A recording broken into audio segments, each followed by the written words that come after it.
Hello, வாங்க. இன்றைக்கி நம்ம வெள்ளை கரிசலாங்கண்ணி பற்றி பார்க்க போகிறோம். இதை பார்த்து லைக் பண்ணி சப்ஸ்கிரைப் பண்ணுங்கள், கமெண்ட் பண்ணுங்கள்.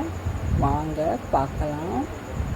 வெள்ளை கரிசலாங்கண்ணின்னு பார்த்திங்கன்னா அதோடைய பூ வெள்ளை கலரில் இருக்குங்க. அந்த பூக்கள் இது பார்த்திங்கன்னா முடி வளர்றதுக்கு நல்ல உதவுதுங்க. அது தவிர பல் ஸ்ட்ரென்த்தாக வச்சுக்கும். கல்லீரல் நோயை சம்மந்தப்பட்டது எல்லாத்துக்கும் இது ரொம்ப சிறந்தது.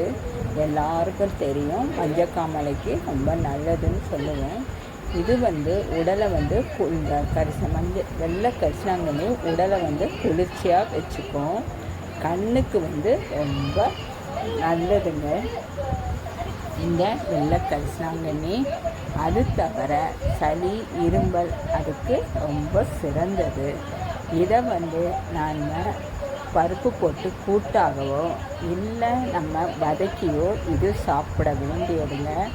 இது பார்த்திங்கன்னா இது ஒரு என்னதுன்னு நினச்சிங்கன்னா இது ஒரு அயனும் பாஸ்பரஸும் சேர்ந்து இருக்குதுங்க.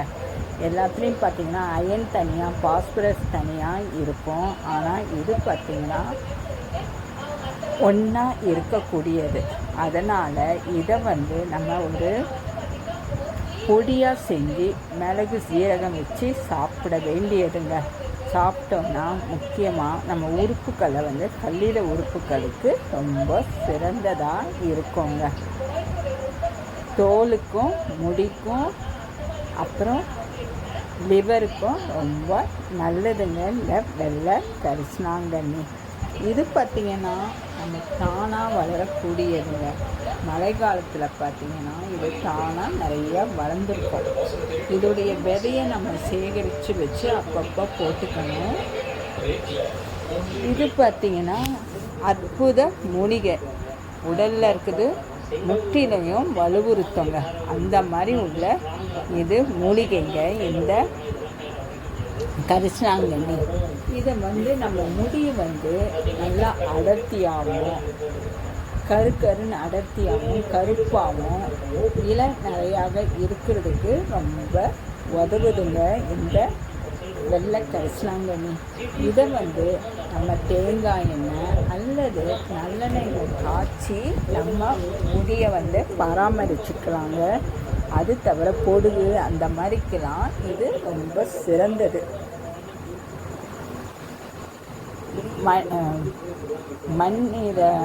கல்லீரல், மண்ணீரல் அந்த மாதிரிக்கெல்லாம் இது ரொம்ப நல்லதுங்க.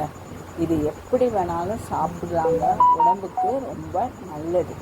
ஞாபக சக்தி தருங்க.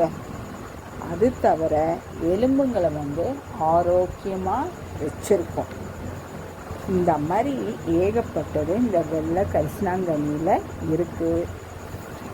அதை நம்ம கண்டிப்பாக இந்த மூலிகையை வளர்த்து நம்ம ஆரோக்கியமாக இருக்கலாங்க.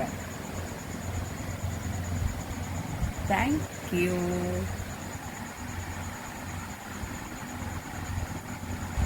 பாருங்க எவ்வளோ வந்திருக்கு. சாணம் வளர்ந்துதாங்க. இது எவ்வளோ வந்திருக்கு பாருங்க. வெள்ளை கலரில் பூ இருக்கு.